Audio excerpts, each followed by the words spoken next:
Yes, dear students, very good morning to you all. And let us start with continue with the chapter that is photosynthesis. And today we'll see the photosystem one. In the last lecture, we have seen what is photosynthesis, what is photosystem, which are the different pigments, and now we'll see the photosystem one and photosystem two, through which there is synthesis of ATP in presence of light by the process known as photophosphorylation. So first of all, we'll see what is photophosphorylation. Up to photosystem one, I think we have seen in the previous lecture. Now we'll see the photophosphorylation, that is cyclic photophosphorylation and non-cyclic photophosphorylation. Before that, we'll see what is photophosphorylation. What do you understand by photophosphorylation? Photos means light. Phosphorylation means phosphate group get attached to what? To the ADP, and there is formation of ATP.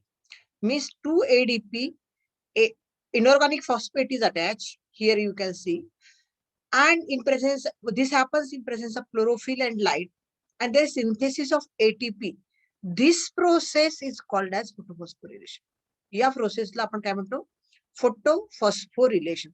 Phosphorylation of phosphate with ADP in presence of light, therefore photophosphorylation to form ATP. So photophosphorylation is a process in which ADP combines with inorganic phosphate in presence of light and chlorophyll to form ATP. The process is called as photophosphorylation. It occurs, आता ही light phase चा part आहे म्हणजे where it occurs? It occurs in the granum of chlorophyll. So the process of synthesis of ATP from ADP and IP in presence of light and chlorophyll is called as photophosphorylation. And it occurs where it occurs? It occurs in the granum of chloroplast. It occurs in the granum of chloroplast. Now this photophosphorylation is of two types, that is cyclic photophosphorylation and non-cyclic photophosphorylation. What is cyclic photophosphorylation? It is a type of a synthesis of ATP from ADP and IP through cyclic electron transfer. इथे आता photophosphorylation आहे म्हणजे काय की तिथे एटीपीचं synthesis होईल कशापासून? ADP and IP पासून. हे सिंथेसिस जेव्हा सायक्लिक इलेक्ट्रॉन ट्रान्सफरच्या माध्यमातून होतं तेव्हा त्याला आपण सायक्लिक फोटोफॉस्फोरिलेशन म्हणतो. So the photophosphorylation which takes place or the synthesis of ATP from ADP and IP which takes place through cyclic electron transfer, it is called as cyclic photophosphorylation. It involves only PS1, photosystem 1 is involved in cyclic photophosphorylation. We have studied both the photosystems as photosystem 1 and photosystem 2. Out of these, only photosystem 1 is involved in cyclic photophosphorylation. And therefore, there is no occurrence of photolysis of water. There is no occurrence of synthesis of NADPH2. त्या ठिकाणी NADPH2 तयार होत नाही किंवा photolysis of water घडून येत नाही.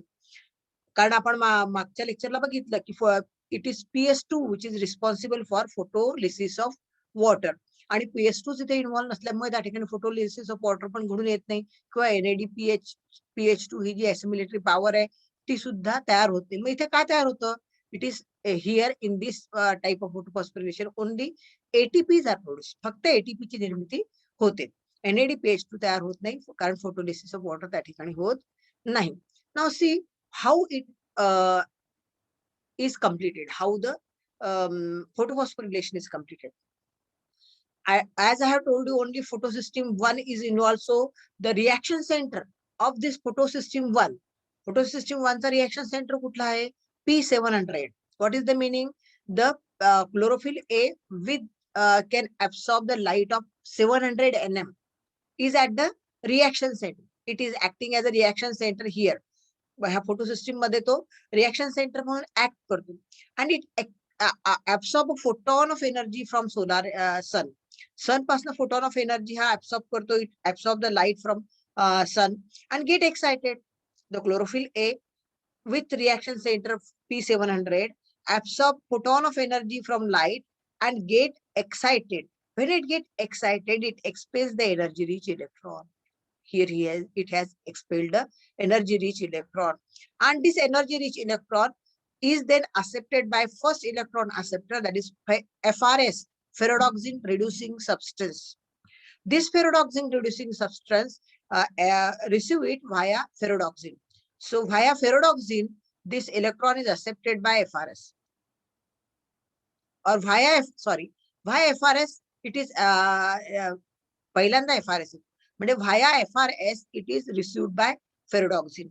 So the energy-rich electron which they expelled from chlorophyll A is received by ferredoxin. म्हणजे आपण दोन स्टेप न म्हणता डायरेक्ट तिसऱ्या स्टेपला आलो.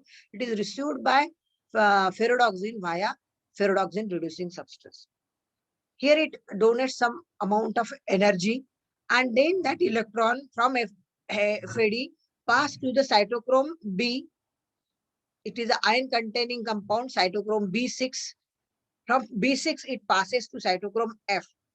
During its passage from ferredoxin to cytochrome B, and then from cytochrome B6 to cytochrome F, amount of energy is released. इथे जास्त amount energy जास्त amount हा energy इलेक्ट्रॉन रिलीज करतो.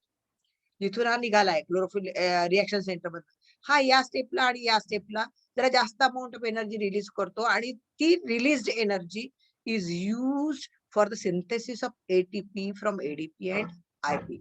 So there is synthesis of ATP. You can show here. 2 ATP molecules are produced when the electron passes from ferredoxin to cytochrome B6 and from cytochrome B6 to cytochrome F.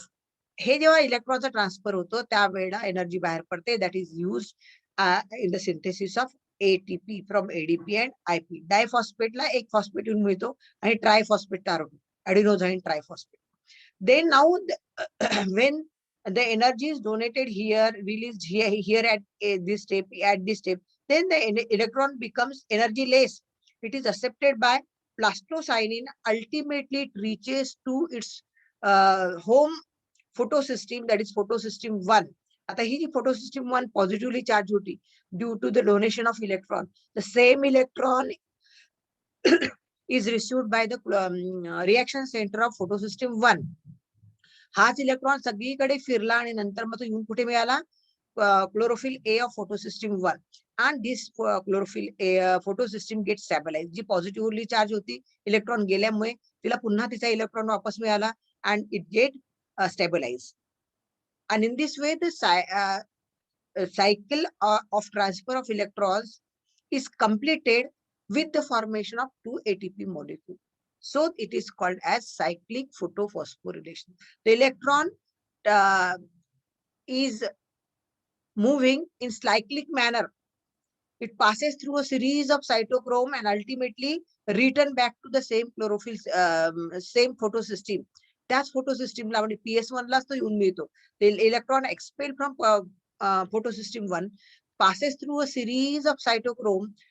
During this passage, produce 2 ATP molecule, ultimately return back to the photosystem 1 again, and therefore it is called as cyclic photophosphorylation. So cytochrome, which is released from photosystem 1, is returned back to photosystem 1, and during this through the cyclic electron transfer, and this is called as cyclic photophosphorylation. लक्षात तुमच्या cyclic photophosphorylation म्हणजे काय? What happens during cyclic photophosphorylation? The chlorophyll A, that is reaction center of PS1, that is P700, receives photon of energy, get excited, expels energy-rich electron. This energy-rich electron first is received by ferredoxin via ferredoxin reducing substance. Then it passes to cytochrome B6. From cytochrome B6, it passes to cytochrome F. During its transfer from ferredoxin to cytochrome B6 and cytochrome B6 to cytochrome F, energy is released, which is used in the synthesis of ATP from ADP and IP. Here also from ADP and IP, 1 ATP molecule are produced. Thus 2 ATP molecules are produced from the transfer of electron from ferredoxin to cytochrome B6 and cytochrome B6 to cytochrome F. Now the energyless electron via plastocyanin is returned to the reaction center or to the photosystem 1, and photosystem 1 gets stabilized. In this way, through the cyclic electron transfer of the electron expelled from photosystem 1, 2 ATP molecule are produced, and the same electron is returned back to photosystem 1 and cycle is completed. Since through the cyclic electron transfer of the electron, 2 ATP molecules are produced, it is called as cyclic photophosphorylation. त्याला आपण cyclic photophosphorylation असं म्हणतो. आता ही डायग्रॅमॅटिक representation मी काढलं, कारण तुम्हाला जर उद्या काढायचं म्हटलं पेपरमध्ये तुम्ही डायग्रॅमॅटिकच काढणार आहात. त्याचं असं फोटो रूपामध्ये काढणार नाही. आपण नॉन सायक्लिकचं पण तसंच तुम्हाला डायग्रॅमॅटिक स्केच दिलेला आहे. तुम्हाला HSC बोर्डाच्या पुस्तकामध्ये फोटोच्या स्वरूपात ते दिलेलं आहे. तर ते तुम्हाला तितकं कळत नाही किंवा ते काढायला इतकं सोपं नाही. म्हणून आपण थोडासा डायग्रॅमॅटिक लेवलला स्कीमॅटिक रिप्रेझेंटेशन म्हणून स्कीमच्या लेवलला आपण हे काढलेलं आहे, cyclic photophosphorylation. Now let us switch to the non cyclic photophosphorylation. Now non cyclic photophosphorylation, we'll see first of all the definition. Cyclic मध्ये पाहिलं आपण through cyclic electron transfer the ATPs are. Here through the non-cyclic electron transfer the ATPs are. That is the difference between. And second difference is both the photosystems are used. Photosystem 1 and photosystem 2 both are used there in case of non-cyclic photophosphorylation. आता PS2 पण वापरला जाते आणि PS1 पण वापरला जाते. आता PS2 वापरला जाते म्हणून त्या ठिकाणी फोटोलिसिस ऑफ वॉटर गुण येतो, NADPH2 सुद्धा तयार होता, जे सायक्लिक मध्ये होत नाहीत. आता डेफिनेशन बघूया. What is non cyclic photophosphorylation. सायक्लिकची जशी केली होती तशीच, फक्त सायक्लिक मध्ये म्हटलं आपण सायक्लिक इलेक्ट्रॉन ट्रान्सफर, इथे काय म्हणू, non cyclic electron transfer. How will define the synthesis of ATP from ADP and IP through non cyclic electron transfer is called as non-cyclic photophosphorylation. That is the definition, non-cyclic photophosphorylation. Now it involves both PS1 and PS2. याच्यामध्ये photosystem 1 आणि photosystem 2 both are involved. Since cyclic मध्ये फक्त photosystem 1 P700 वापरली होती आपण, इथे PS2 पण वापरली जाते. Now this PS2 is responsible for photolysis of water. So here photolysis of water occurs. Photolysis of water occurs and there is synthesis of NADPH2. NADPH2 पण या ठिकाणी सिंथेसाइज होतो. हे डिफरन्स आहे सायक्लिक आणि नॉन सायक्लिक फोटोफॉस्फोरिलेशन मधला. नंतर मग आपण बघू की how the non cyclic electron transfer occurs. First of all it begins, the non-cyclic photophosphorylation begins with photosystem 2 with the reaction center P680. This reaction center P680 of photosystem 2 receives photon of energy from sun. It receives photon of energy from sun and get excited. It expels energy-rich electron. It expels energy-rich electron, and this energy-rich electron is received by plastoquinone. It is received by plastoquinone via quinone. Quinone via हा plastoquinone, PQ म्हणजे plastoquinone. हा खरा first electron acceptor आहे. It receives the energy-rich electron via quinone. From plastoquinone, it passes to cytochrome B6F complex. Cytochrome B6 आणि F complex म्हणजे जो सायटोक्रोमचा chain आपण PS cyclic photophosphorylation मध्ये वापरला, तोच इथे आपण काय वापरला होता, फेरोडॉक्सिन. त्याच्याऐवजी प्लास्टोक्विनोन आला आणि इथे मात्र B6F आणि प्लास्टोसायनिन ही चेन सेम वापरलेली आहे इलेक्ट्रॉन कॅरियरची. So the electron passes to B6 then to F. This is called as both these cytochromes together referred as B6F complex, and then to cytochrome plastocyanin, and from plastocyanin the electron passes to photosystem 1. आपण photosystem 1 मध्ये कसं cyclic मध्ये काय पाहिलं होतं की प्लास्टोसायनिन पासून PS1 पासून निघालेले इलेक्ट्रॉन PS2 लाच येऊन मिळतो. इथे हा PS2 पासून निघतो इलेक्ट्रॉन आणि तो PS2 ला येऊन मिळत नाही. तो PS2 पासून निघालेले इलेक्ट्रॉन कोण रिसीव्ह करतो, PS1, photosystem 1. It is received by photosystem 1. So the electron expelled from photosystem 2 passes through a series of cytochrome and it is received by the reaction center of photosystem 1. Now he G photosystem 2 आहे ही आता unstable आहे, positively charges आहे अजून पण, कारण तिने स्वतःचा electron photosystem chlorophyll एने स्वतःचा इलेक्ट्रॉन एक्सपेल केला म्हणजे पॉझिटिव्हली चार्ज झाली, म्हणजे आयोनाइज स्टेट मध्ये आहे.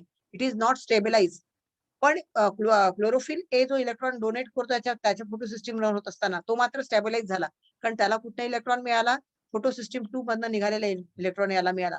हा स्टॅबिलाइज होऊन जातो, कारण दोन्ही photo system at A time work करतात. हा पण रिसीव्ह फोटोन of electron and this system also receive फोटोन ऑफ इलेक्ट्रॉन. हा फोटोन ऑफ इलेक्ट्रॉन रिसीव्ह करतो, एक्सपेल करतो electron, energy electron passing through the cytochrome. This also expels the at a time. This also receives photon of energy, get excited, expels the electron. दोन्ही ionise असतात, पण इथनं निघालेला electron या ठिकाणी photo system 1 ला मिळतो, ही स्टेबलाइज होते. And during the passage of electron through the cytochromes, it passes through the cytochromes, the energy is released, which is used in the form of used for the synthesis of ATP from ADP and IP. या ठिकाणी सायटोक्रोम to सायटोक्रोम जेव्हा electron transfer होतो त्यावेळेला ATP synthesis होतं from ADP and IP. म्हणजे एक ATP molecule हा electron carrier Passage मधून तयार होतो. आपण सायक्लिक मध्ये पाहिलं की 2 एटीपी मॉलिक्युल तयार होतात, इथे किती मॉलिक्युल तयार झाले, एक एटीपी मॉलिक्युल त्या ठिकाणी तयार झाला. आणि नंतर मग फोटो सिस्टीम 1 ला हा इलेक्ट्रॉन डोनेट केला की हे अनस्टेबल जी फोटो सिस्टीम असते ही स्टेबलाइज होते, since it receives electron passing expelled from the photosystem 2. And this now what happens with PS2? PS2 when PS1 when expels energy rich electron, it is received by ferredoxine. जो PS1 चा पहिला electron acceptor आहे तोच इथला पण असणार आहे, कारण ही फोटो सिस्टीम 1 आहे. तर याचा इलेक्ट्रॉन एक्सेप्टर कोणता आहे, first electron acceptor फेरोडॉक्सिन.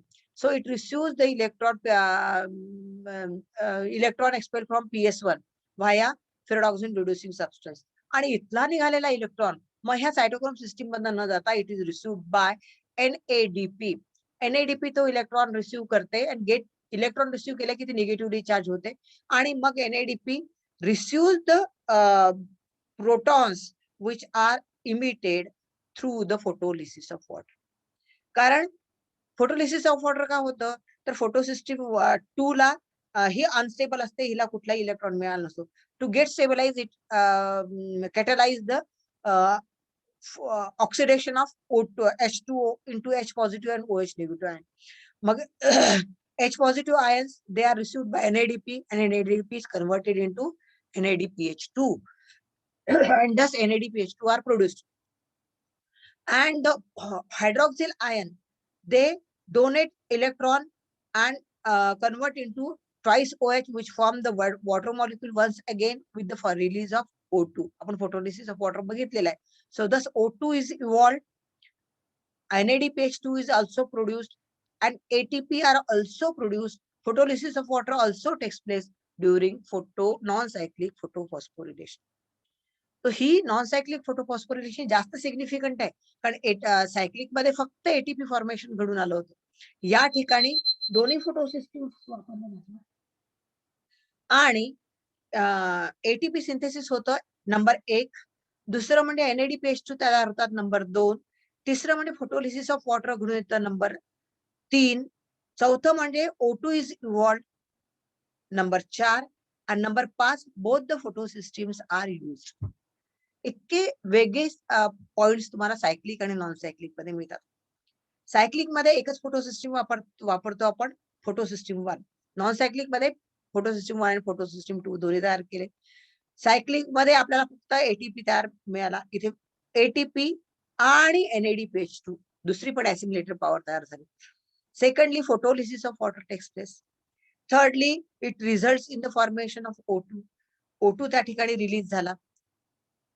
Okay, and there is regeneration of water molecule. So this is about the cyclic, non-cyclic photophosphorylation, where we can reveal the difference between PS1 and non-cyclic and non-cyclic photophosphorylation. म्हणजे उद्या जर तुम्हाला difference सांगायचा झाला cyclic आणि non cyclic फोटोफॉस्फोरिलेशनचा, तर पहिला difference definition दोघांची बघितली आपण. दुसरा difference in cyclic photophosphorylation only PS1 is used. In non-cyclic PS1 and PS2 both are used. तिसरा difference only ATP molecules are produced in cyclic photophosphorylation. Non-cyclic ATP and NADPH2 both are produced. Chautha difference, photolysis of water takes place in PS2. Photolysis of water does not take place in PS1. That is cyclic photophosphorylation. Cyclic photopolisation, no photolysis occurs. Here photolysis of water occurs. पाचवा difference, there is release of O2. There is no release of O2 since photolysis does not occur. असे point of differences तुम्हाला cyclic आणि non cyclic फोटोफॉस्फोरेशनचे मिळतात. कारण हा पण प्रश्न विचारला जातो, differentiate between cyclic and non cyclic photophosphorylation. पुन्हा एकदा आपण ही रिएक्शन रिपीट करू, रिवाइज करू. This non cyclic photophosphorylation definition मी सांगितली, involves PS1 and PS2 both. इथे आपण बघू शकतो. याचं तुम्हाला स्कीमॅटिक रिप्रेझेंटेशन पण नेक्स्ट सायकल मध्ये, नेक्स्ट स्लाइडला मी दाखवतो. किंवा आपण त्याच्यामध्ये सायक्लिक त्या ठिकाणीच आपण हे थोडं एक्सप्लेन कसं होतं ते बघू. आता ही जी फोटोग्राफिक तुमच्या पुस्तकात दिली आहे त्याचा आपण स्कीमॅटिक रिप्रेझेंटेशन ड्रॉ करून घेतलंय. आता स्कीमॅटिक रिप्रेझेंटेशन मध्ये it begins with the non cyclic photophosphorylation begins with the photosystem 2. The chlorophyll reaction center of this photosystem 2 receives photon of energy from sun, get excited, emits energy rich electron. This energy rich electron is received by plastoquinone via quinone. From quinone it passes to cytochrome B6, then cytochrome F. आपल्या पुस्तकात दिले cytochrome B6F complex. During its transfer, during the transfer of electron to cytochrome B6 complex, energy is released which is used in the formation of ATP from ADP and IP. The energy less electron is received by plastocyanin, and then that electron is transferred to the reaction center of photosystem 1, that is P700. photosystem 1 चा reaction centre तो P700 हा receive करतो. आणि हा जो unstable झाला असतो due to release of electron, it get stabilize. कारण ह्या दोन्ही फोटोसिस्टम एका वेळेला सुरू करतात. Both photosystem receive photon of energy at a time. इथे हे रिसीव्ह करतं, इलेक्ट्रॉन एक्सपेल करतो, हा रिसीव्ह करतो, आणि हा पण इलेक्ट्रॉन रिसीव्ह एक्सपेल करतो. एक्सपेल केला तर हा पण पॉझिटिव्हली चार्ज होतो, हा पण पॉझिटिव्हली चार्ज होतो. इथून निघालेला इलेक्ट्रॉन कोण आपण रिसीव्ह करतो, reaction centre of P700, and it gets stabilized. आता हा अनस्टेबल आहे अजूनही, because it has been electron has been expelled, it is now positively charged. आणि म्हणून मग हा काय करतो की फोटोलिसिस ऑफ वॉटर घडून आणतो. The reaction center of photosystem 2 catalyze oxidation of O2 so as to receive the electron so that it gets stabilized.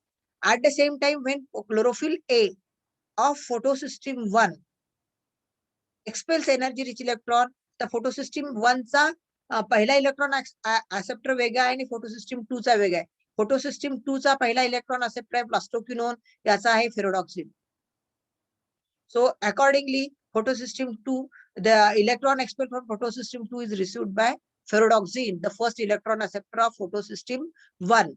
photosystem 1 मधून निघालेला इलेक्ट्रॉन हा फेरोडॉक्सिन रिसीव्ह करतो, कारण त्याचा पहिला इलेक्ट्रॉन ऍक्सेप्टर कोणता आहे, फेरोडॉक्सिन. आता फेरोडॉक्सिन जेव्हा इलेक्ट्रॉन रिसीव्ह करतो तर त्यावेळेला हा रिसीव्ड इलेक्ट्रॉन सिरीज ऑफ सायटोक्रोम जो आपण सायक्लिक फोटोफॉस्फोरिलेशन मध्ये बघितला त्या सिरीज मध्ये पास न होता it is received by NADP in presence of enzyme NADP reductase. आणि NADP जेव्हा हा रिसीव्ह करतो electron get negatively charge, NADP electron receive करा, NADP निगेटिव्हली चार्ज होतो. आणि ऍट अ टाइम या ठिकाणी chlorophyll a photolysis of water conduct करतं, त्याच्यामुळे the water splits into H positive आणि OH निगेटिव्ह आयन. हे H positive ion they are received by NADP dinegative, आणि NADP डायनिगेटिव्ह कन्व्हर्ट्स इनटू NADPH2. अशा प्रकारे या ठिकाणी ही इतकं डिटेल मध्ये आत्ताच्या पुस्तकात दिलेलं नाहीये की कशा पद्धतीने NADPH2 तयार होतो. डायरेक्ट फेरोडॉक्सिन टू NADP पॉझिटिव्ह म्हणून टाकलं त्यांनी, हा NADP पॉझिटिव्ह, आणि तिथून डायरेक्ट NADPH+H असं म्हटलं. ऍक्च्युअली NADP हा जो याच्यावरती काही चार्जलेस आहे, समजा पॉझिटिव्ह चार्ज, त्या NADP डाय पॉझिटिव्ह जेव्हा इलेक्ट्रॉन रिसीव्ह करतो हा निगेटिव्हली चार्ज होतो. मग हा निगेटिव्हली चार्जला प्रोटॉन येऊन मिळतात जे फोटोलिसिस ऑफ वॉटर मधून बाहेर पडलेले असतात, आणि मग अशा प्रकारे NADPH2 तयार होतो. In this way second assimilatory power is produced during non cyclic photophosphorylation. पहिले ATP आणि दुसरी NADPH2. नंतर फोटोलिसिस ऑफ वॉटर घडून येतं, हायड्रॉक्सिल आयन पण तयार होतात. प्रोटॉन्स तर या ठिकाणी NADP ने वापरले. हायड्रॉक्सिल आयन इलेक्ट्रॉन डोनेट करतात, it is received bye the reaction center of PS2, that is P680, and it gets stabilized. Cycle is completed here, and electron donate केल्यानंतर मग हे 4OH rearrange at H2O and O2 is released as a byproduct of photosynthesis.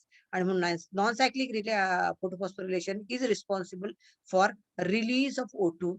It is responsible for photolysis of water. It is responsible for formation of ATP and NADPH2. It is responsible for use of PS2 and PS1 both. तर ह्या सगळे points आता तुमच्या लक्षात आले असतील आणि accordingly तुम्ही सायक्लिक आणि नॉन सायक्लिक फोटोफॉस्फोरिलेशन मधला डिफरन्स लक्षात घ्यायचा आहे. आणि अशा पद्धतीने तुमच्या पुस्तकातून विचारायला give the schematic presentation of cyclic non cyclic photophosphorylation. तर आता हे तुम्हाला इथे पण मी दिलंय, तुम्हाला नोट्स लागल्या असतील तरी पण मी देईल याच्या. आता याच्यामध्ये एक पुन्हा हा रेफरन्सचा भाग आहे, पुस्तकात दिला नाही. रेड ड्रॉप इफेक्ट हा एक प्रकार आहे की what does it mean at red drop. Drop म्हणजे कोलॅप्स होतं. रेट ऑफ फोटोसिंथेसिस कोलॅप्स होतो. Direct it slows down. Rate of photosynthesis gets slows down when the photosystem receives the red light from the visible spectrum. Visible spectrum मधनं एकाच प्रकारचा red light, एकाच वेव्हलेंथचा म्हणू आपण, monochromatic, एकाच वेव्हलेंथचा रेड लाईट जेव्हा फोटोसिस्टीम मधनं फोटोसिस्टीमचे हे P680 किंवा P700 हे जे रिएक्शन सेंटर आहेत, हे रिएक्शन सेंटर फोटोसिस्टीम मधनं जेव्हा रेड लाईट ऍब्सॉर्ब करतात, एकाच वेव्हलेंथचा म्हटलं मी, एकाच वेव्हलेंथचा रेड लाईट ऍब्सॉर्ब करतात, त्यावेळेला at a time red light भरपूर ऍब्सॉर्ब केला तरी पण रेट ऑफ फोटोसिंथेसिस कोलॅप्स होतो. म्हणजे तो स्लो डाऊन होतो, एकदम कमी होऊन जातो rate of photosynthesis. When it collapses, when the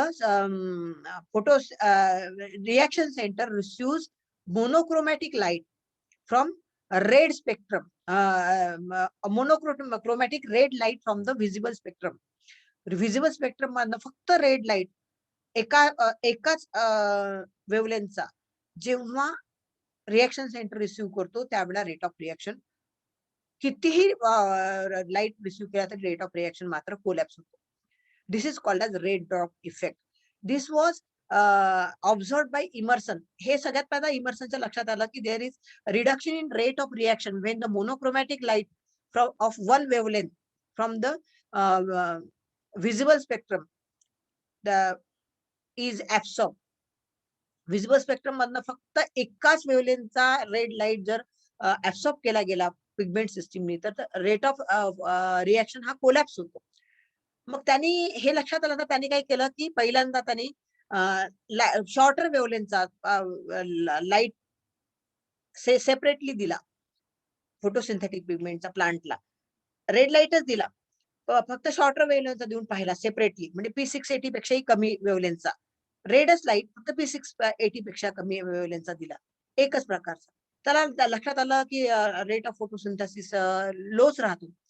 मग त्यांनी काय केलं की हायर वेव्हलेंथचा दिला रेट ऑफ फोटोसिंथेसिस P700 किंवा त्यापेक्षा जास्त, पण एकच प्रकारचा वेव्हलेंथचा लाईट सप्लाय केलेला प्लांटला, आणि बघितलं तरी पण रेट ऑफ फोटोसिंथेसिस लोच राहतो.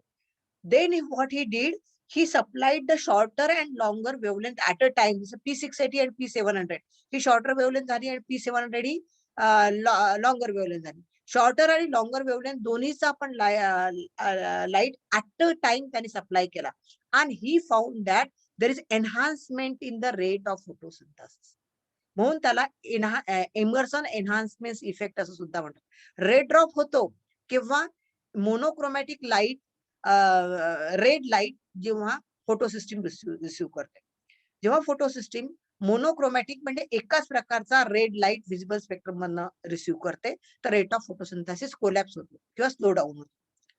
तो P700 फक्त असेल किंवा P680 फक्त असेल किंवा P680च्या खालचा कुठल्याही एका वेव्हलेंथचा लाईट असेल किंवा P700च्या वरचा कुठल्याही एका वेव्हलेंथचा रेड व्हिजिबल लाईट असेल, तो एका प्रकारचा लाईट जर प्लांट्सने ऍब्सॉर्ब केला तर त्या ठिकाणी रेट ऑफ फोटोसिंथेसिस ड्रॉप होतो.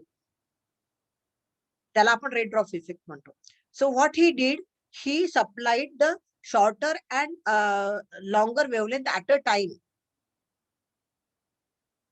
P680 पहिला इलेक्ट्रॉन असेप्टर प्लास्टोकायनिन, P700 PS1 पहिला इलेक्ट्रॉन असेप्टर फेरोडॉक्सिन. आणि त्यावेळेला त्याला असं दिसतं की रेट ऑफ फोटोसिंथेसिस ओके राहतो, म्हणजे स्पीडअप होतो. Rate of there is enhancement in rate of photosynthesis. So this is called as immersion enhancement effect. When this effect is found when the red light of longer and shorter wavelength is supplied at a time. एकाच वेळेला red light of shorter wavelength of longer wavelength is supplied at a time, then the rate of photosynthesis increases. This is called as immersion enhancement effect. आणि दुसरा red drop effect पण तुम्हाला कळला, that when a monochromatic red light is absorb by the photo system, the rate of photosynthesis drops. That is called as red drop effect. And what is immersion enhancement effect? The red light of different wavelength, shorter wavelength and longer wavelength is supplied to the plant at a time. The rate of photosynthesis increases. That is called as immersion enhancement effect. हे दोन गोष्टी ज्या थोड्या रेफरन्सच्या होत्या त्या मी तुम्हाला या ठिकाणी सांगितल्या. नॉन सायक्लिक फोटोफॉस्फोरिलेशन मध्येच आपण दोन फोटो सिस्टीम वापरतो म्हणून या ठिकाणी सांगितलं. आता कधी कधी फोटो सिस्टीम 1 आणि फोटो सिस्टीम 2 मधला डिफरन्स पण विचारतात. What is the difference between photo system 1 and photo system 2? तर पहिला डिफरन्स की याचा रिएक्शन सेंटर, PS1 चा रिएक्शन सेंटर P700 आहे, PS2 चा रिएक्शन सेंटर P680 आहे.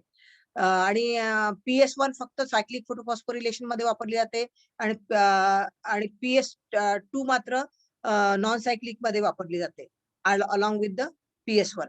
नंतर मग पहिला इलेक्ट्रॉन असेप्टर ह्या PS1 चा थ्रोडॉक्सिन आहे आणि पहिला इलेक्ट्रॉन असेप्टर PS2 चा प्लास्टोक्विनोन आहे. आणि PS2 is responsible for synthesis of photolysis of water. PS1 is not responsible for photolysis of water. PS2 is responsible for synthesis of NADPH2. PS1 is not responsible for PS1 he photolysis of NADPH2 तयार करू शकत नाही. पण PS2 along with PS1 can produce NADPH2. तर हे differences आहेत PS1 आणि PS2 मधले. तर कधी कधी फोटो सिस्टीम 1 कशी तयार झाली, फोटो सिस्टीम 2 कशी तयार झाली. तर हे सगळे डिफरन्सेस पण कधी कधी तुम्हाला विचारतात, difference between the photo system 1 and photo system 2. PS2 मुळे त्या ठिकाणी there is release of O2, तो पण एक आहे की फोटोलिसिस होतं म्हणजे रिलीज ऑफ O2 पण होतो, तो PS2 मुळे होतो. तर हे सगळे डिफरन्सेस PS1 आणि PS2 मधले आहे. तर ते पण तुम्हाला बरेचदा थिअरी मध्ये विचारले जातात. ठीक आहे. आता आपण जातो डार्क रिएक्शन मध्ये. फक्त डार्क रिएक्शनची पहिली स्टेप आपण बघू आणि थांबू या ठिकाणी. डार्क रिएक्शन आता इथपर्यंत आपण लाईट रिएक्शन पूर्ण कंप्लीट केली. आता आपण डार्क रिएक्शन सुरू करतो. आता ही लाईट इंडिपेंडंट रिएक्शन आहे, हिला लाईट गरजेचा नाही म्हणून हिला आपण डार्क रिएक्शन म्हणतो.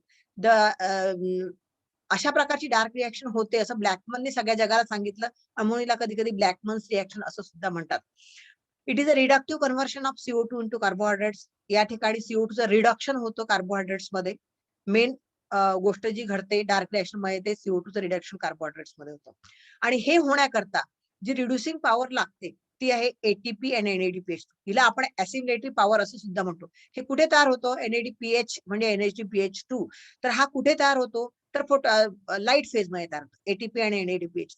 ही NADPH2 ही रिड्युसिंग पॉवर आहे, ATP हा एनर्जी सोर्स आहे. अशा प्रकारे याला आपण ऍसिमिलेटरी पॉवर म्हणतो. ही ऍसिमिलेटरी पॉवर लाईट रिएक्शन मध्ये तयार होते आणि ती वापरली कुठे जाते? डार्क रिएक्शन मध्ये. कशा करता? For fiction of CO2 into carbohydrates. आता CO2 fixation into carbohydrate, it is named by different names. They are called as reductive pentose pathway, RPP, that is reductive pentose phosphate. तर या ठिकाणी pentose फॉस्फेटचं reduction होतं. याला C3 pathway पण म्हणतात, कारण पहिला स्टेबल कंपाऊंड हा 3 कार्बन कंपाऊंड असतो म्हणून याला C3 पाथवे असं सुद्धा म्हणतात. याला फोटोसिंथेटिक कार्बन रिडक्शन सुद्धा म्हणतात. नंतर याला केल्व्हिन सायकल पण म्हणतात, कारण ह्या C3 पाथवे मध्ये ज्या स्टेप्स आहेत, steps involved in C3 pathway, they were firstly discovered by Melvin Kelvin and then Benson and his co-worker. But the pathway is named after Kelvin because Kelvin was awarded a Nobel Prize for that. Kelvinला ह्याच्याबद्दल Nobel price मिळालं ह्या सगळ्या steps ज्या dark रिएक्शनच्या किंवा C3 पाथवेच्या सांगण्याकरता. So he is the Melvin Kelvin who got the Nobel Prize to illustrate the steps involved in the C3 pathway. Actually याच्यावरती काम Melvin kelvin Benson आणि त्याचे कोवर्कर ह्या सगळ्यांनी मिळून केलं होतं. पण मेजर कॉन्ट्रीब्युशन मेल्विन केल्विनचा, त्या लीडर टीमचा लीडर तो मेल्विन केल्विन होता, आणि म्हणून या सायकलला केल्विन सायकल असं सुद्धा म्हटलं जातं. या ठिकाणी CO2 ज्याचं रिडक्शन होतं, तर तो कसा अवेलेबल होतो? Only source is the stomata.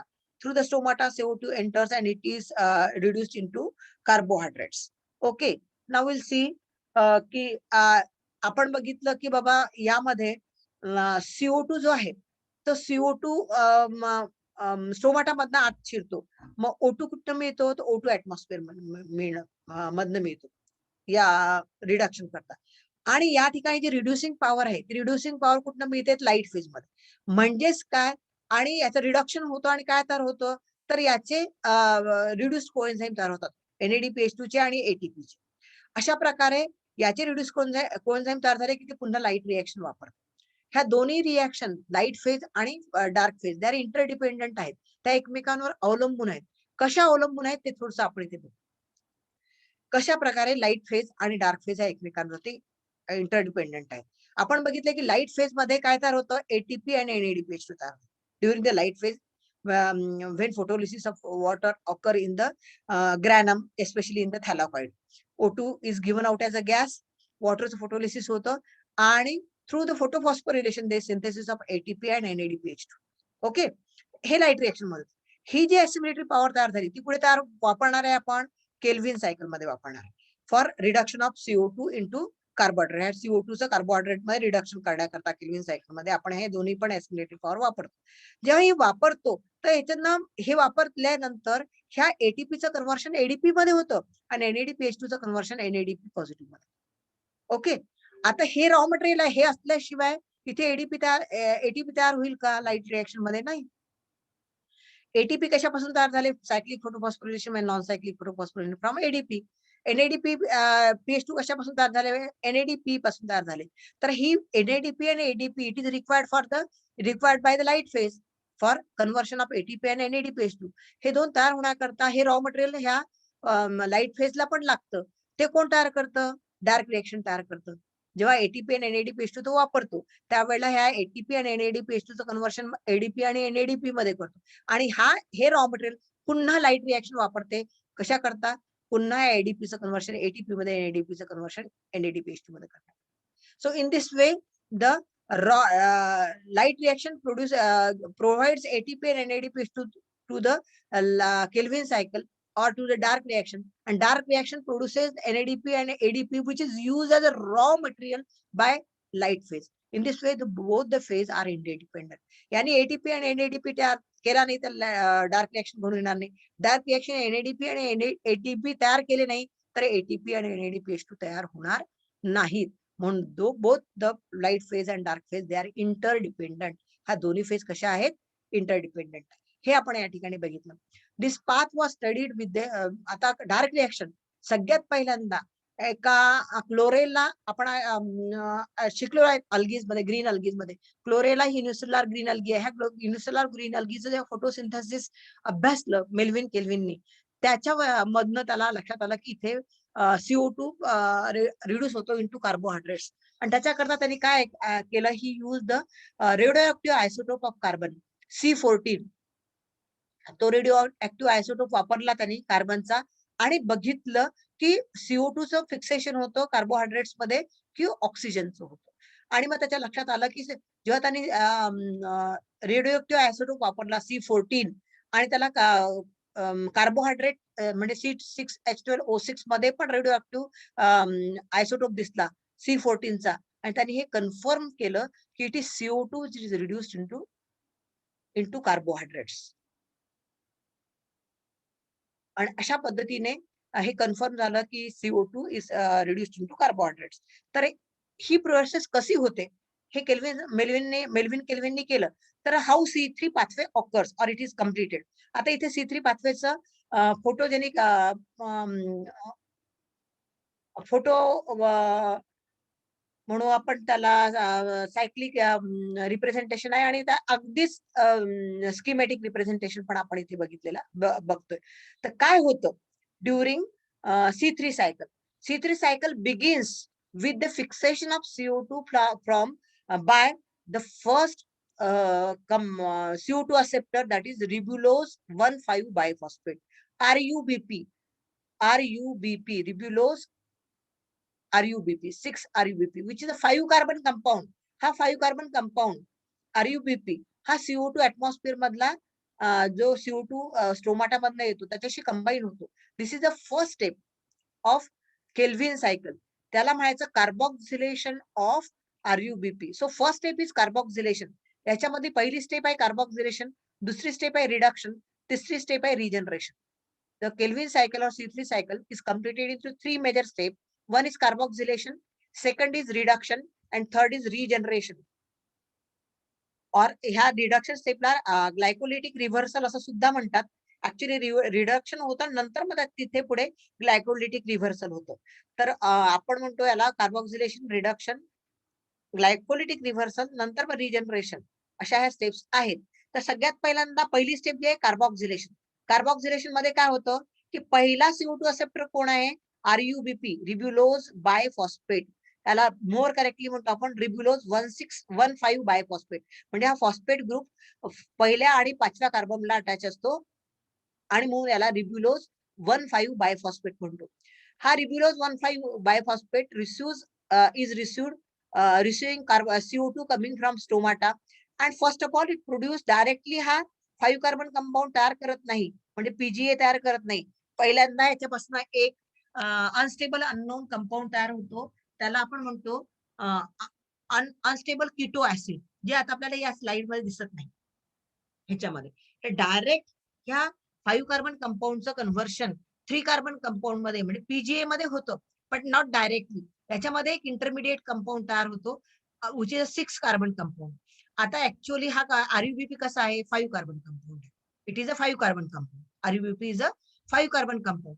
याचं कन्व्हर्शन हा एक CO2 वापरतो, मग CO2 मधला एक कार्बन आला, 5 कार्बन ऑलरेडी RUBP मध्ये आहे, म्हणजे 6 कार्बन कंपाऊंड तयार व्हायला पाहिजे की नाही? तर 6 कार्बन कंपाऊंड तयार होतो due to the carboxylation of RUBP. 6 carbon compound is produced which is unstable unknown. म्हणून या सायकल मध्ये तुम्हाला हा 6 कार्बन कंपाऊंड दिसतो. पुस्तकामधल्या सायकल मध्ये पण इथे तो दाखवलेला नाहीये.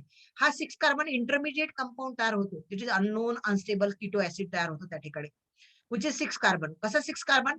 RUBP हा स्वतः 5 कार्बन कंपाऊंड आहे, त्याला एक CO2 येऊन मिळतो आणि त्या ठिकाणी एक 6 कार्बन कंपाऊंड तयार होतो, unstable unknown. And that 6 carbon compound undergo cleavage. त्याचं क्लिव्हेज होतं 6 कार्बन कंपाऊंडचं आणि 2 मॉलिक्यूल तयार होतात 3 carbon compound. 2-3 carbon compound molecules are produced as phosphoglyceric acid. Phosphoglycerate म्हणजे phosphoglyceric acid. 2 molecules of 3 PGA are produced.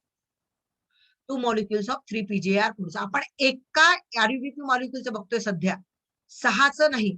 6च लागतात इथे, कारण 6 मिळाल्याशिवाय एक कम्प्लीट ग्लुकोज मॉलिक्यूल तयार होत नाही. एका कम्प्लीट ग्लुकोज मॉलिक्यूल होण्याकरता ही केल्व्हिन सायकल 6दा रिपीट व्हावी लागते, म्हणून इंटू 6 केलेला इथे.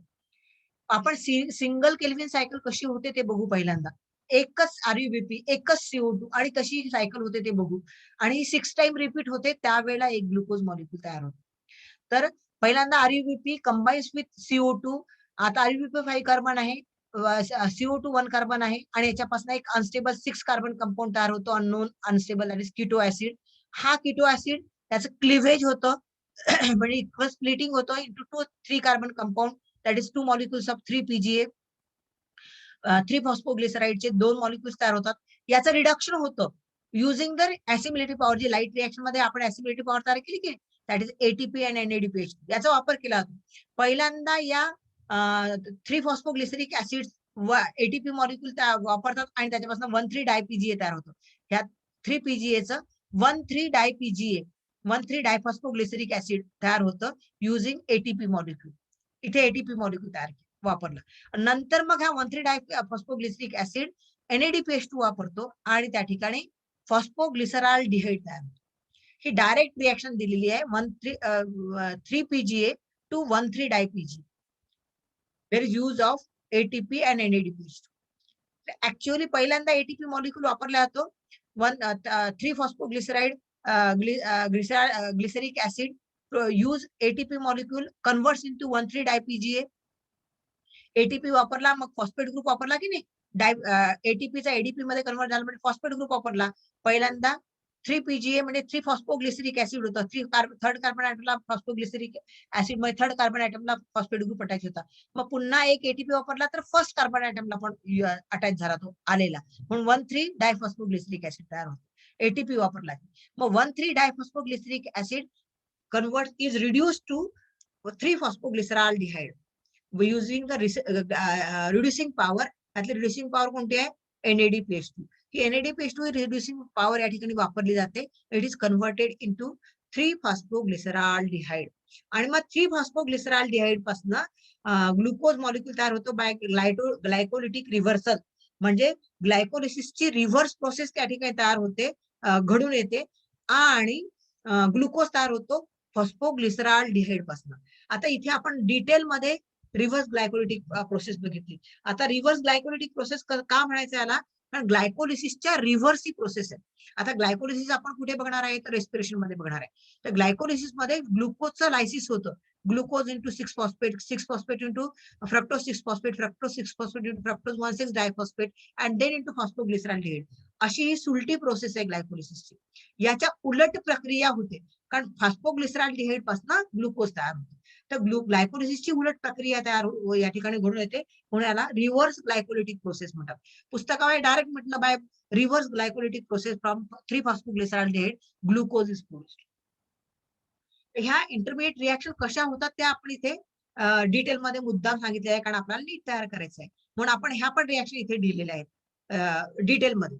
मग ह्या फॉस्फोग्लिसराल्डिहाइड पासून काही फॉस्फोग्लिसराइड मॉलिक्यूल पासून ग्लुकोज तयार होतो, तर काही पासून पुन्हा RUBP जनरेट होतो आणि मग ती सायकल कंप्लीट होते. मग पहिल्यांदा RUMP मोनोफॉस्फेट तयार होतो आणि नंतर मग बायफॉस्फेट. म्हणजे याच्यापासून फॉस्फोग्लिसराल्डिहाइड पासून पहिल्यांदा काही फॉस्फोग्लिसराल्डिहाइड मॉलिक्यूल ग्लुकोज मॉलिक्यूल तयार करतात आणि काही फॉस्फोग्लिसराल्डिहाइड पासून पहिल्यांदा RUMP तयार होतो, मोनोफॉस्फेट तयार होतो. ह्या मोनोफॉस्फेट पासून बायफॉस्फेटला म्हणजे एक फॉस्फेट ग्रुप लागणार आहे तिथे, मग तो सोर्स कोणता असणार आहे? एटीपी. मग एटीपी एक फॉस्फेट मॉलिक्यूल देतो आणि स्वतः एडीपी मध्ये कन्वर्ट होतो आणि मोनोफॉस्फेट बायफॉस्फेट मध्ये कन्वर्ट होतात आणि पुन्हा बायफॉस्फेट तयार झाले की सायकल कंप्लीट होते. अशा प्रकारे ही सायकल कंप्लीट होते. आता पुन्हा एकदा रिपीट करू आपण. सिंगल फॉस्फेट ग्रुप करतात, सिंगल RUBP करतात. RUBP 5 carbon compound receives CO2, get converted into 6 carbon compound unknown on keto acid.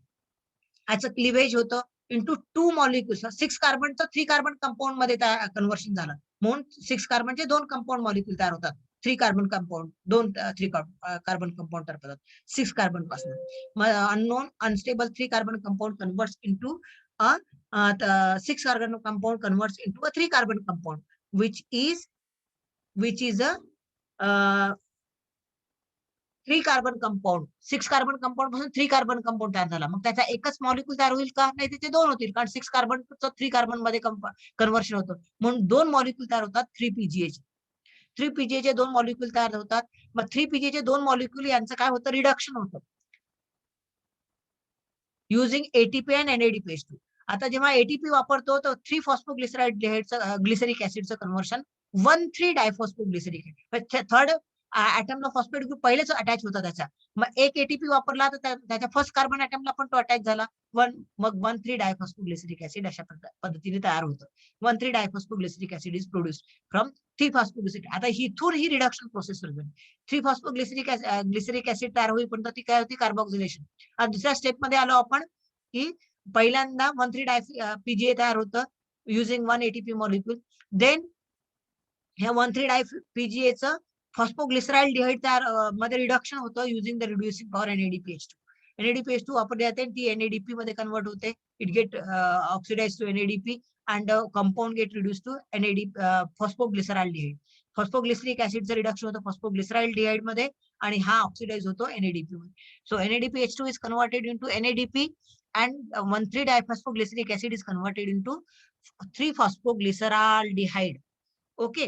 आता 3-phosphoglyceraldehydeचे फक्त 6 मॉलिक्यूल तयार होतील. हे 3 झाले. हा 3. मग हे सगळेचे सगळे या ठिकाणी मॉलिक्यूल जे तयार झाले ते सगळे डायरेक्ट RUBP मध्ये कन्वर्ट होत नाही. त्यातले काही मॉलिक्यूल पासून ग्लुकोज तयार होतं. आता किती मॉलिक्यूल ते क्लिअर पुन्हा सांगणार आहे मी तुम्हाला.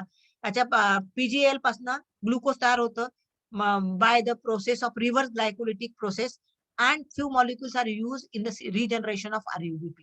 याला ह्या स्टेपला आपण रिजनरेशन प्रोसेस म्हणतो, याला रिव्हर्स ग्लायकोलिटिक प्रोसेस म्हणतो. By reverse glycolytic process from few molecules of phosphoglyceraldehyde sugars are produced or glucose is produced and few molecules are used in regeneration of RUBP.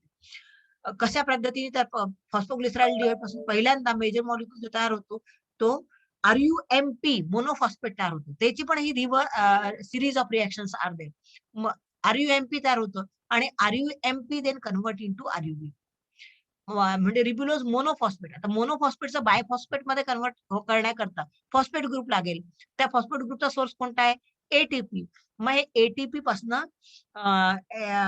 एक फॉस्फेट ग्रुप मिळवतो RUMP and get converted into RUBP आणि या ठिकाणी ATP is converted into ADP. Triphosphate हा diphosphate मध्ये convert होतो कारण ट्रायफॉस्फेटला एक फॉस्फेट मॉलिक्युल RUMP वापरतो आणि converts into RUBP cycle is complete. Okay, आता याला प्रत्येक ठिकाणी आपण 6 कार्बन म्हटलं आणि याच्या सगळ्या डिटेल रिएक्शन्स आपण इथे बघू. आता काय म्हटलं आपण की 6 RUBP. का वापरले 6 RUBP? कारण ही रिएक्शन 6 वेळा जेव्हा रिपीट होते तेव्हा एक ग्लुकोज मॉलिक्यूल तयार होतो. So this Calvin cycle is to be repeated 6 time for synthesis of a entire glucose molecule. जसं म्हटलं आपण की एक एंटायर O2 वापरण्याकरता आपल्याला 4 वॉटर मॉलिक्यूलचं हायड्रोलिसिस व्हावं लागतं किंवा त्याचं फोटोलिसिस व्हावं लागतं, तेव्हा आपल्याला एंटायर O2 मिळतो फोटोसिंथेसिस मध्ये. तसं एक ग्लुकोज मॉलिक्यूल तयार होण्याकरता 6 CO2 मॉलिक्यूलचं रिडक्शन व्हावं लागतं आणि त्याच्याकरता 6 RUBP molecules लागतात. So first CO2 acceptor in the C3 pathway is a 5 carbon compound that is RUBP. So it needs 6 RUBP. The 6 molecules of RUBP combine with 6 molecule of CO2 and produce the 6 molecules of 6 carbon compound unstable unknown keto acid. These undergo cleavage and produce. आता 6च्या पेक्षा 6 एकापासून 2 झाले होते तर 6 पासून किती होतील? 12. So the 6 carbon atom, 6 molecules of unstable unknown keto acid is undergo cleavage and produce 12 molecule of 3-PGA. 12 molecule 3-PGA चे तयार करतात. 3-फॉस्फोग्लिसरिक ऍसिडचे 12 मॉलिक्यूल इथे तयार झाले. याचं रिडक्शन होतं using the assimilative power ATP and NADPH2. आता जेव्हा 12चं रिडक्शन होणार आहे तर 12 PGA मॉलिक्यूलला 12 ATP मॉलिक्यूल लागतील. 12 PGA मॉलिक्यूल 12 ATP मॉलिक्यूल वापरतात आणि convert into 1,3-DiPGA. 12 molecules of PGA use 12 molecules of ATP and produce 12 molecule of 1,3-DiPGA. Then 12 molecule of 1,3-DiPGA use 12 molecule of NADPH2. इथे जसं पाहिलं आपण ह्या 12 molecule use 12 molecule of NADPH2, 1,3-DiPGA, 12 molecule NADPH2 चे वापरतो आणि produce 12 molecule of PGL. ह्याच्यापासून पुन्हा 12 molecule फॉस्फोग्लिसरॉल्डिहाइड चे तयार होतात by reduction of 1,3-DiPGA into phosphoglyceraldehyde using 12 molecule of NADPH2 and it is converted into NADP. Okay, आणि मग आता हे 12 मॉलिक्युल्स मिळाले. 12 पैकी 2च मॉलिक्यूल ग्लुकोज फॉर्मेशन लावतात. 2 molecules are used in the synthesis of glucose by the process of reverse glycolytic. Glucose is produced by a reverse glycolytic process from PGAL. From PGAL, by reverse glycolytic process, glucose is produced and only 2 molecules of PGAL are used over here. कशी होते ती reaction? Phosphoglyceraldehyde is converted into fructose 1,6-diphosphate first. Fructose 1,6-diphosphate undergo dephosphorylation. त्याच्यामधला एक phosphate group निघून जातो, तो first carbon ऍटमचा पहिल्यांदा निघेल आणि it converts into fructose 6 phosphate. मग याचं आयसोमरायझेशन होतं. Fructose 6 phosphate is converted to glucose 6 phosphate. मग पुन्हा डिफॉस्फोरिलेशन होतं, 6 कार्बन ऍटमचा पण फॉस्फेट ग्रुप निघून जातो आणि glucose 6 phosphate is converted into glucose. In this way, by this process from PGL glucose is produced. हे डिटेल्स बघितले, डिटेल्स तुमच्या पुस्तकामध्ये दिलेले. आता राहिले 10 मॉलिक्युल्स PGAL चे. They regenerate RUMP, ribulose monophosphate. 10 molecule of phosphoglyceraldehyde has converted into 6 molecule of, कारण आपल्याला शेवटी 6 molecule पाहिजे, 6 molecule of RUMP through a series of reaction, which is a 5 carbon compound. हा जो 3 कार्बन कंपाऊंड इथे आपण तयार केला त्याच्यापासून 5 कार्बन कंपाऊंड तयार होतो through a series of reaction. म्हणजे पहिल्यांदा 10 molecules of phosphoglyceraldehyde converted into erythrose 4 carbon compound. मग erythrose converts into a 7 carbon compound as sedoheptulose. मग sedoheptulose then convert into RUMP ribulose monophosphate. ही सिंगल स्टेप रिएक्शन पुस्तकामध्ये दिलेली आहे. तुम्ही single step लिहिली तरी चालते. आलं लक्षात. So 10 molecules of PGL are converted into RUMP via series of reaction through formation of erythrose, pseudoheptulose. It ultimately forms the ribulose monophosphate. 6 molecules of these 10 molecules are converted into 6 molecules of ribulose monophosphate. This ribulose monophosphate receives phosphate group from ATP and get phosphorylated into ribulose biphosphate. हे 6 molecule ribulose monophosphate चे कशामध्ये convert होतात? ribulose biphosphate मध्ये. For conversion of monophosphate into biphosphate 1 ATP molecule is use. आता 6चं conversion करायचं आहे. 6 RUMPचं म्हणजे किती लागतील? 6 ATP मॉलिक्यूल लागतील. म्हणजे इथे 12 आपण ATP वापरले, इथे 6. एकूण ATP मॉलिक्यूल किती वापरले? 18 ATP मॉलिक्यूल वापरले. C3 सायकल मध्ये 18 ATP मॉलिक्यूल वापरतो. 12 ATP मॉलिक्यूल इथे आणि 6 ATP मॉलिक्यूल इथे, असे 18 ATP मॉलिक्यूल वापरले. आणि किती NADPH2 वापरले? 12 NADPH2 वापरले. किती RUBP वापरले? 6 RUBP वापरले. किती CO2चं रिडक्शन झालं? 6 CO2चं रिडक्शन झालं. किती ग्लुकोज मॉलिक्यूल तयार झाले? 1 ग्लुकोज मॉलिक्यूल. हा सगळा हिशोब तुम्हाला याच्या MCQ सोडवताना लक्षात घ्यावा लागतो. So how many Calvin cycles need to be conduct for synthesis of 1 glucose molecule? 6 Kelvin cycles are to be repeated. So there should be reduction of 6 CO2 molecules to form 1 glucose molecule. How many during the reduction of 6 CO2 molecule, how many ATP molecules are used? 18 ATP molecules are used. 12 here and 6 here. How many NADPH2 are used? 12 NADPH2 are used. And it is completed through how many major reactions? 3. One is carboxylation, second is reduction, fourth is regeneration of RUBP. Okay, so this is about the C3 cycle or Kelvin cycle. आता आपण याच्यामध्ये बघतो की हा याच्यामध्ये 6 molecules CO2 चे reduce होतात.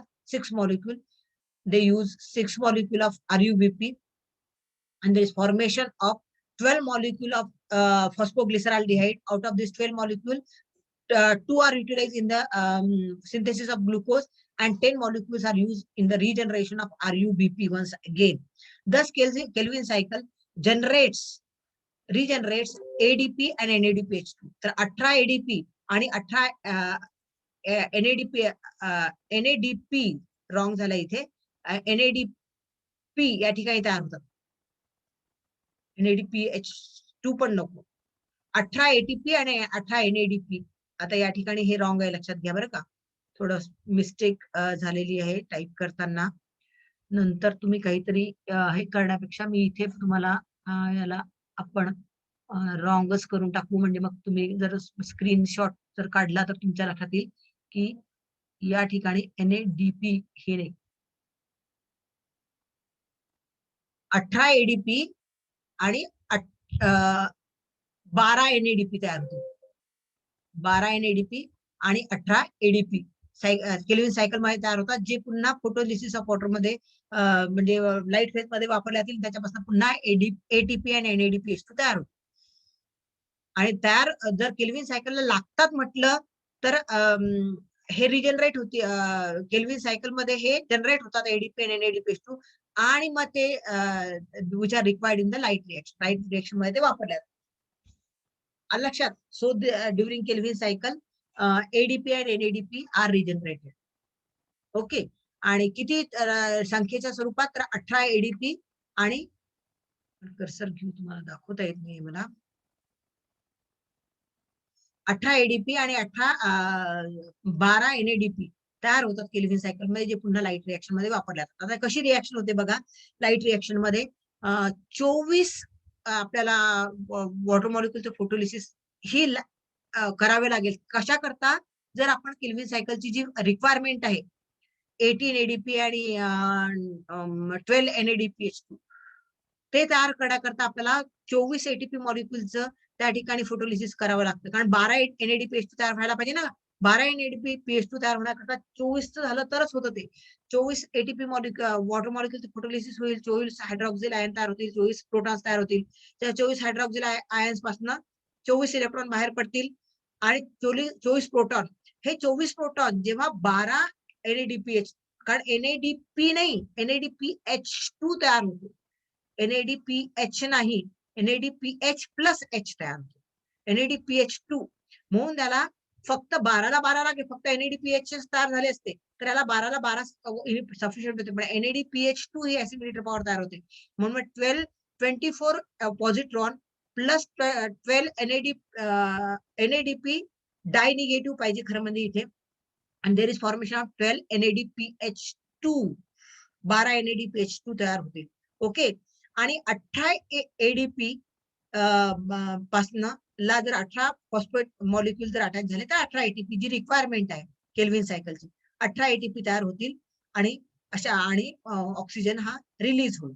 So 24 hydroxyl ion मग हे इलेक्ट्रॉन दिले की मग हे 24 हायड्रॉक्सिल आयन आहे, त्यांचं regeneration into 12 O2 12H2O and 6O2 photosynthesis मध्ये जे आपण म्हणतो 6O2 आर रिलीज, ते अशा पद्धतीने रिलीज होतात. म्हणजे ऍक्च्युअली केल्विन सायकलची रिक्वायरमेंट कम्प्लीट होण्याकरता 24 ATP मॉलिक्युलचं फोटोलिसिस होतं. 24 ATP मॉलिक्युल पासून 24 पॉझिट्रॉन्स किंवा प्रोटॉन्स तयार होतात. ते 12 NADP मॉलिक्युल वापरतात आणि 12 NADPH2 तयार होतात. 18 ADP मॉलिक्युल वापरले जातात, त्यांच्यापासून 18 ATP तयार होतात. अशा प्रकारे 12 NADPH2 आणि 18 ATP जे लागतात केल्विन सायकलला ते फोटो लाईट रिएक्शन मध्ये तयार होतात आणि मग ते इथे वापरले जातात. 6CO2 plus 18 ATP plus 12 NADPH2 सगळ्या ठिकाणी इथे NADPH लिहिलंय, त्याच्यामुळे तुमचा गोंधळ होऊ शकतो. एस्टिमेटेड पॉवर NADPH2च आहे. आणि मग ग्लुकोज प्लस 6CO2 प्लस 18 याच्यापासून 18 ATP पासून ATP NADP तयार होतील. NADPH2 पासून 12 NADP तयार होतील. आणि ह्या दोघांना जर कंबाईन केलं तर इथे किती आहे, 12 H2O आहे. तर 6CO2 इथले 6CO2 plus 12 H2O sorry 24 H2O ज्याचा फोटोलिसिस व्हायला पाहिजे. 6CO2 plus 24 H2O produces C6H12O6 plus 18 H2O. या ठिकाणी 18 H2O तयार झाले. कुठे आले 18 H2O? 18 H2O molecule. 18 H2O कसं झाले, 6 H2O इथले आणि 12 H2O इथले असे म्हणून झाले 12 6 18 18 H2O with the release of O2. अशी ओव्हरऑल रिएक्शन ही तयार होते. डार्क रिएक्शन आणि लाईट रिएक्शनचा विचार केला तर कसं होतंय की 6CO2 6 मॉलिक्युल CO2 चं रिडक्शन होतं कार्बोहायड्रेट, त्याला 24 H2O लागतात, त्याशिवाय आपल्याला 12 NADPH2 मिळत नाही.